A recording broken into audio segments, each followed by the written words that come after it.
Hello guys, this is Rushikesh Madankar from AW Academy, Rakenagar Amravati. आणि मी तुमच्यासाठी घेऊन आलेलो आहे 10वीचा मॅथ्स 1 चा पहिला unit, that is linear equation in two variable. तर बघा की हे जे व्हिडिओज मी स्टार्ट केलेले आहेत हे 10वीच्या मुलांसाठी आहेत जे लॉकडाऊन मुळे घरी आहेत, त्यांचे एक्स्ट्रा क्लासेस सुरू नाही आहेत, तर त्यांच्यासाठी हे व्हिडिओज खूप कामाचे राहतील. आणि जे काही मी न्यूमेरिकल तुम्हाला सांगणार आहे ते तुमच्या बुक मध्ये काही एक्स्ट्रा न्यूमेरिकल राहतील आणि प्रत्येक मेथड इथे मी एक्सप्लेन करणार आहे आणि काही न्यूमेरिकल तुमच्यासाठी प्रॅक्टिस म्हणून सुद्धा राहतील आणि ते न्यूमेरिकल तुम्हाला सॉल्व करून त्याचे जे सोल्युशन आहे ते माझ्या व्हॉट्सअप नंबरवर तुम्हाला सेंड करायचे आहे, जेणेकरून तुम्ही घरी राहून सुद्धा तुमचा जो अभ्यास आहे तो तुम्ही करू शकता. तर बघा, आमच्या अकॅडमीने हे जे काही व्हिडिओ लेक्चर आहेत हे 10वीच्या विद्यार्थ्यांसाठी फ्री मध्ये लॉन्च केलेले आहेत आणि लॉकडाऊन ओपन झाल्यानंतर ऍक्च्युअल ज्या बॅचेस राहतात त्या बॅचेस स्टार्ट होणार आहेत. बॅच मध्ये ऍडमिशन घ्यायची असणार तर स्क्रीनवर दिलेल्या नंबरवर तुम्हाला व्हॉट्सअप मेसेज करायचा आहे किंवा कॉल करायचा आहे आणि तुमची ऍडमिशन कन्फर्म करायची आहे. ऍट द सेम टाइम जर तुमचे कोणी मित्र मैत्रीण असतील आणि त्यांना जर व्हिडिओ लेक्चर्स बघायचे असणार तर आमच्या YouTube चॅनलला सबस्क्राइब करायचं आहे. आणि बरेचसे विद्यार्थी जे अमरावती मधले आहेत आणि ज्यांना ऍडमिशन घ्यायची असणार किंवा जो काही आपला ग्रुप आहे AWA चा ग्रुप आहे त्यांच्यामध्ये जर इन्क्लूड व्हायचं असणार तर जे काही नंबर दिलेले आहेत त्या स्क्रीनवरच्या नंबरवर तुम्ही व्हॉट्सअप मेसेज करायचा आहे, जेणेकरून तुम्ही त्या ग्रुपमध्ये ऍड होणार आणि ज्या काही टेस्ट फॅसिलिटी अवेलेबल केलेली आहे किंवा काही नोट्स राहतात सायन्सच्या इंग्लिशच्या तर त्या ग्रुप थ्रू तुम्हाला प्रोव्हाइड केल्या जातील. ऑलरेडी बरेचसे विद्यार्थींनी तो ग्रुप जॉईन केलेला आहे, तर तुम्हाला सुद्धा एक रिक्वेस्ट राहील की जर तुम्हाला 10th चे जे काही आम्ही प्रिपरेशन करून घेतो आहे ते प्रिपरेशन वर तुम्हाला जर टेस्ट द्यायचा असणार तर जरूर तुमचा जो काही व्हॉट्सअप नंबर राहतील जे अमरावतीच्या रिजन मध्ये राहतात त्या स्टुडंटनी आपलं नाव, आपल्या स्कूलचं नाव, आपला फोन नंबर हा व्हॉट्सअप वर मेसेज करून सेंड करायचा आहे, जेणेकरून तुम्हाला या व्हिडिओ लेक्चर थ्रू तुम्हाला फायदा होईल. तर बघा, आजचा पहिला जो टॉपिक आहे आणि याचं काही बेसिक तुम्हाला 9th मध्ये होतं, तर unit 1 linear equation in two variable. तर मी ऑलरेडी इथे डेफिनेशन लिहून ठेवलेली आहे की linear equation in two variable कशाला म्हणायचं. an equation of the form ax plus by plus c equal to 0 is called as linear equation in two variables x and y. तर यामध्ये जे व्हेरिएबल्स आहेत ते व्हेरिएबल्स किती आहेत x आणि y आणि abc काय आहे तर abc आर द कॉन्स्टंट. यालाच a आणि b ला म्हणतात coefficient of x and y. ठीक आहे. तर where a b and c belongs to real number, पण इथे कंडिशन आहे की a ची व्हॅल्यू आणि b ची व्हॅल्यू ही केव्हा 0 राहणार नाही. जर या दोन पैकी म्हणजे x चा कोएफिशिएंट आणि y चा कोएफिशिएंट जर 0 असणार तर त्याला मी linear equation in two variable म्हणणार नाही. तर असं कोणतं इक्वेशन आहे की त्यांना तुम्ही linear equation in two variable म्हणू शकता. तर सगळ्यात पहिले की जे काही इक्वेशन दिलेलं राहील त्या इक्वेशन मध्ये दोन व्हेरिएबल्स राहतील आणि असं काही जरुरी नाही आहे की तिथे x आणि yच असले पाहिजे कंपल्सरी. तिथे दुसरे व्हेरिएबल पण असू शकतात, जसं की a आणि b, p आणि q, m आणि n. ठीक आहे. तर इथे जे काही व्हेरिएबल्स राहतील तर त्या व्हेरिएबल्सचे कोएफिशियंट 0 नसायला पाहिजे. ऍट द सेम टाइम त्या व्हेरिएबलची जी डिग्री असते ती डिग्री सुद्धा 1च पाहिजे. अदर दॅन जर 1 असणार तर ते linear equation in two variable राहणार नाही. आता डिग्री म्हणजे काय, तर जे x किंवा y ची पॉवर असते त्याला तुम्ही म्हणता डिग्री. जर x आणि y च्या डोक्यावर काहीच नसणार तर तिथे तुम्ही बाय डिफॉल्ट कन्सिडर करत असता 1. तर फॉर एक्झाम्पल याचं जर मीन्स एक्झाम्पल द्यायचं असणार तर मी असं लिहितो, दॅट इज 4x - 3y = 7. तर बघा ही कंडिशन सॅटिस्फाय करताय का. तर सगळ्यात पहिले इथे व्हेरिएबल्स कोणते आहेत, तर ऑब्वियसली हे जे व्हेरिएबल्स आहेत हे इंग्लिश अल्फाबेट्स राहतील. तर बघा इथे व्हेरिएबल्स आहेत x आणि y, हे झाले व्हेरिएबल्स.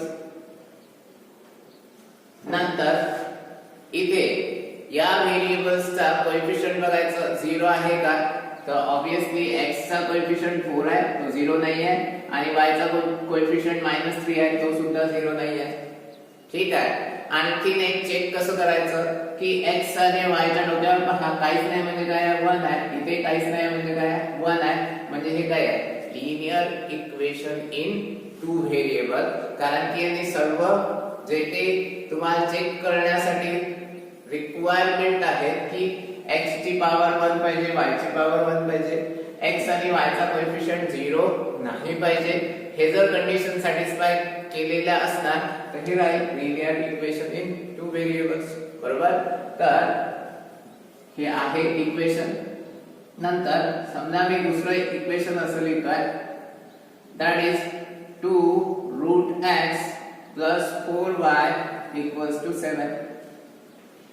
आता बघा की इथे हे जे इक्वेशन दिलेलं आहे हे linear equation in two variable आहे का, तर सगळ्यात पहिले बघा x चा कोएफिशियंट आणि y चा कोएफिशियंट. पण पहा इथे x दिलेला आहे की √x दिलेला आहे, आणि तुम्हाला माहित असते रूट म्हणजे x च्या डोक्यावर पॉवर किती राहील 1/2 + 4y = 7. मला सांगा कंडिशन सॅटिस्फाय होत आहे का की जे काही व्हेरिएबल्स असतात त्या व्हेरिएबल्स ची पॉवर 1च पाहिजे, पण x ची पॉवर किती आहे 1/2, म्हणजेच हे equation linear equation in two variable नाही आहे.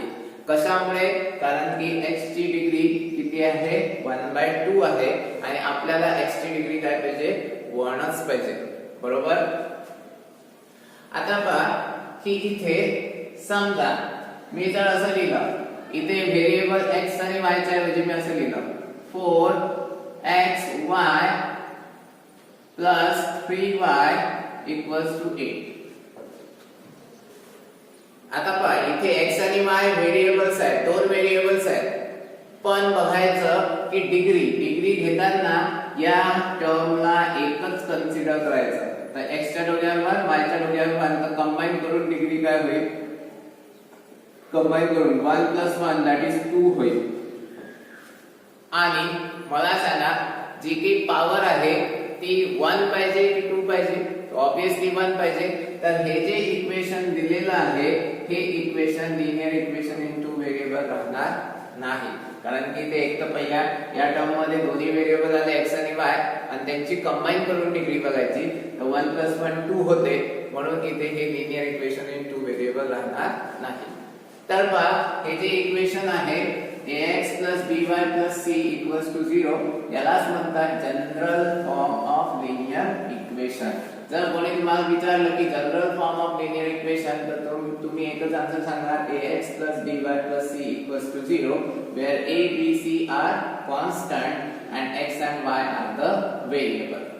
नंतर तुम्हाला एक ऍक्टिव्हिटी दिलेली आहे तुमच्या नोटमध्ये, तर पहा त्यामध्ये तुम्हाला विचारलेलं आहे की हे इक्वेशन्स दिलेले आहेत, आणि इक्वेशन्स मध्ये असं म्हटलं आहे is the equation a linear equation in two variables, आणि असणार तर yes, नसणार तर no. आणि त्याचं रिझन. तर सगळ्यात पहिलं जे इक्वेशन दिलेलं आहे ते बघा, that is 4m + 3n = 12.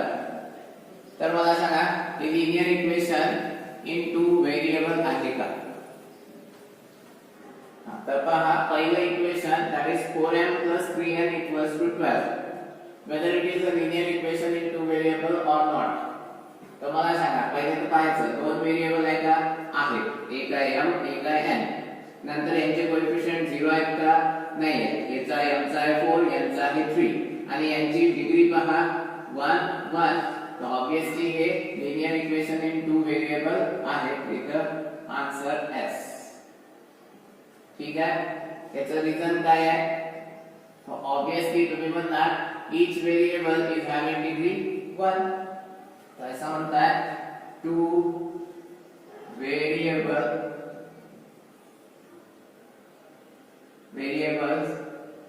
are having degree 1. ठीक है. नंतर मला सांगा सेकंड इक्वेशन 3x² - 7y = 30. इथे दोन व्हेरिएबल आहे x आणि y, पण बघा x ची पॉवर किती आहे, x ची डिग्री किती आहे? 2 आहे. म्हणून हे linear equation in two variable राहणार नाही, कारण की x ची पॉवर किती आहे? 2. म्हणून मी इथे आन्सर घेणार that is this equation is not linear equation in two variable. Reason degree of the equation is 2.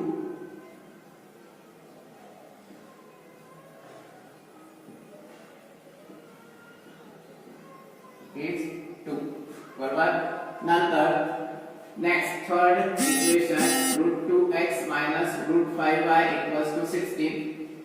बघा x चा कोएफिशिएंट √2, y चा कोएफिशिएंट √5. तर हे रियल नंबर आहे, ऑब्वियसली आहे.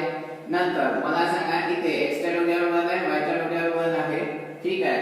तर this is the linear equation in two variable and reason like two variables are having degree 1. हेच reason इथे कॉपी पेस्ट आहे. ठीक आहे. नंतर मला सांगा नेक्स्ट इथे बघा x 0x + 6y - 3 = 0. मला सांगा हा 0x 0 * x that is 0, म्हणजे इथे फक्त y 6y - 3 म्हणजे एकच व्हेरिएबल राहील. म्हणून तुम्ही काय म्हणणार that is this is not a linear equation in two variable.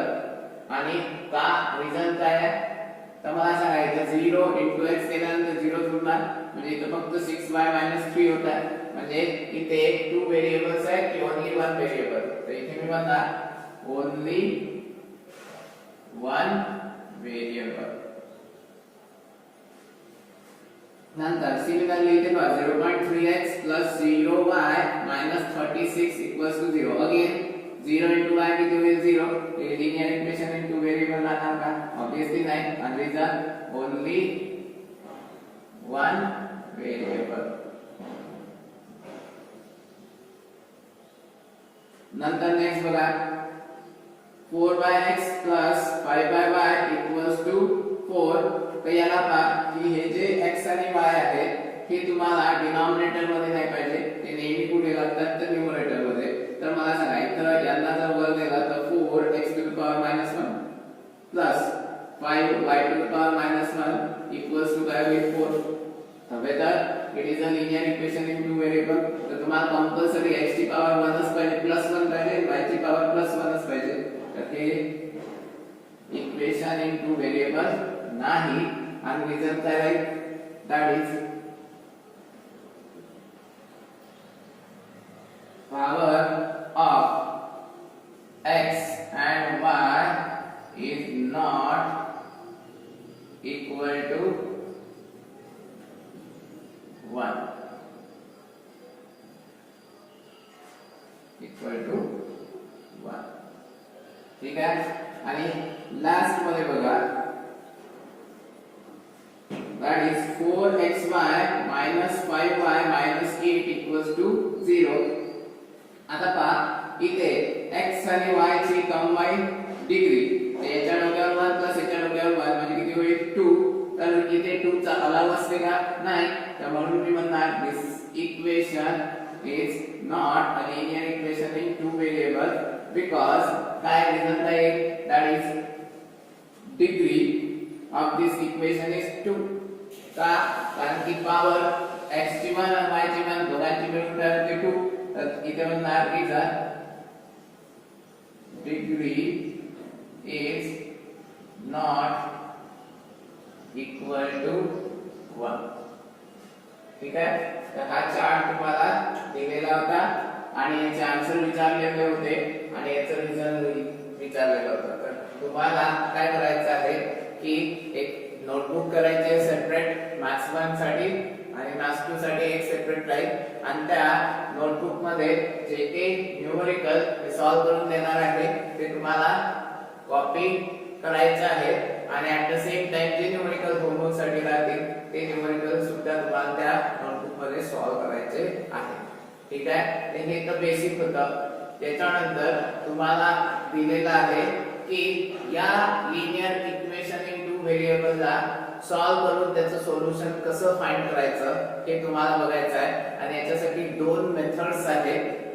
एक एलिमिनेशन मेथड आणि एक सबस्टिट्यूशन मेथड आणि कोणती मेथड केव्हा यूज करायची ते पण मी सांगणार आहे. ठीक आहे.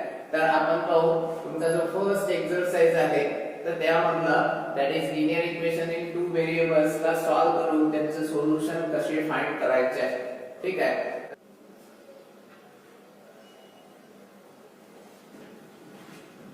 तर बघा linear equation in two variables या टॉपिक वर तुम्हाला क्वेश्चन कशा टाइप मध्ये विचारतात. तर क्वेश्चन असं राहते that is solve the following simultaneous equation आणि खाली इक्वेशन दिलेले राहतात आणि तुम्ही कोणत्याही मेथडने एक ते एलिमिनेशन मेथड किंवा सबस्टिट्यूशन मेथड यापैकी कोणत्याही एका मेथडने तुम्ही ते सॉल्व करायचे आहे. आणखीन मेथड्स आहेत पण ते आपण पाहू वन बाय वन. तर बघा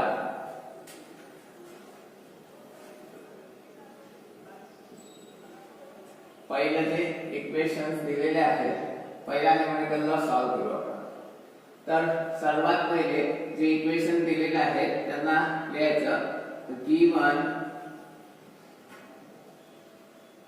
equations are that is x plus y equals to 7 equation 1 आणि 3x minus 2y equals to 11 equation 2.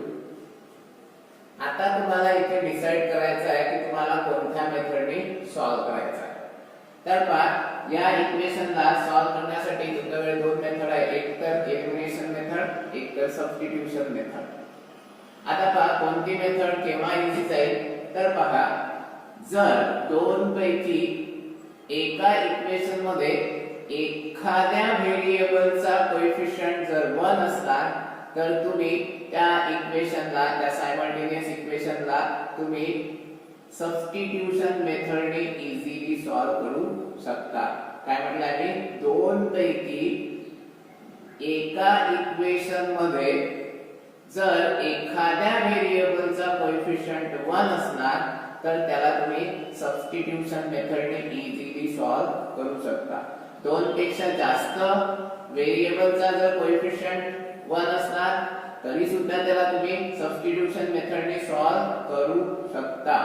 तर बघा की इथे पहिलं जे इक्वेशन दिलेलं आहे त्यामध्ये पहा x y 7 दिलेलं आहे आणि इथे जर बघितलं तर x चा सुद्धा कोएफिशियंट 1 आहे. काहीच नाही म्हणजे काय आहे 1 आहे आणि y चा सुद्धा कोएफिशियंट काहीच नाही म्हणजे काय आहे 1 आहे.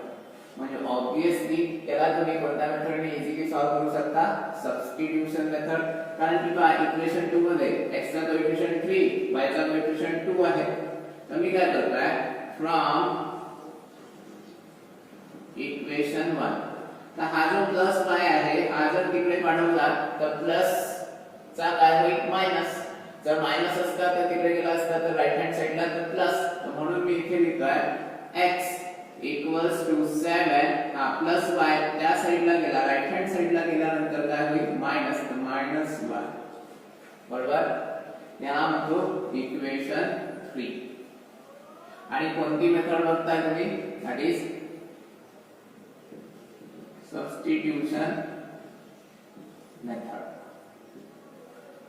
ठीक आहे. आता मला सांगा मी काय करतोय ही जी x ची व्हॅल्यू तुम्हाला मिळालेली आहे इक्वेशन 3 मध्ये ती इक्वेशन 2 मध्ये पुट करायची, कारण की ही इक्वेशन 1 मध्ये पुट करणार नाही का, कारण की ही व्हॅल्यू इक्वेशन 1 वरनं ऑब्टेन केलेली आहे, तर म्हणून 1 मध्ये पुट नाही करायची, तर सेकंड इक्वेशन मध्ये पुट करतोय, तर मी म्हणतोय पुट इक्वेशन 3 इन इक्वेशन 2.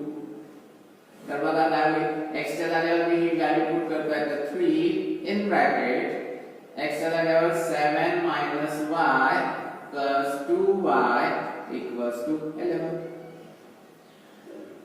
या 3 चं आणि ब्रॅकेटचं काय आहे, मल्टिप्लिकेशन आहे, आणि मल्टिप्लिकेशन जर असणार तर या ब्रॅकेटच्या बाहेरच्या टर्मनी या ब्रॅकेट मधल्या आतमध्ये जेवढे टर्म्स असतात त्यांना काय करायचं, मल्टिप्लाय करायचं, आणि विथ साइन, तर या 3 ची साइन प्लस आहे, तर 3 into 7 that is 21, पण 3 प्लस आहे आणि हा y मायनस आहे, तर मायनस इंटू प्लस मायनस, म्हणून इथे आला minus 3 into y 3y plus 2y equals to 11.